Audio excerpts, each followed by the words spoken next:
Àbọ̀rú àbọ̀yè gbogbo ẹbí Awóreni ní Argentina. Báwo ṣèlú, Ìfátẹ́jú àti gbogbo ẹbí Awóreni. Ẹ kú ètò ti ìdánilẹ́kọ̀ọ́ ti Yorùbá.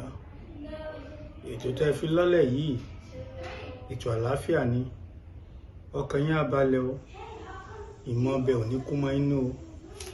Ọlọ́gbọ́n ayé kan ò ta kókó mi sí tí a sọ. Ìran ọ̀mọ̀ràn kan ò mẹ́rù kọ́ alẹ̀.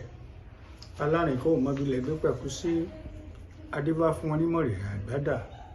Ibi ọgbọ́n so sí bí wọn bá ṣe máa já. Ọ̀rúnmìlà kan, Ọ̀rúnmìlà nìkan ló já rí ọgbọ́n já. Ọ̀rúnmìlà ṣe rí ọgbọ́n já. Tí ìmọ̀ Ọ̀rúnmìlà ò fi kú mọ́ Ọ̀rúnmìlà nínú. Ìmọ̀ gbogbo yóò ní kú mọ́ inú. Ètò tẹ́ gbé kalẹ̀ yìí á bọ́ sí rere, á bọ́ sí ìdùnnú. Ọkàn yín á balẹ̀ o. Mo kì í pẹ̀kú iṣẹ́ o. Ẹ̀làmúyìnbọ̀rú, ẹ̀làmúyìnbọ̀yè, ẹ̀làmúyìnbọ̀ ṣiṣẹ́.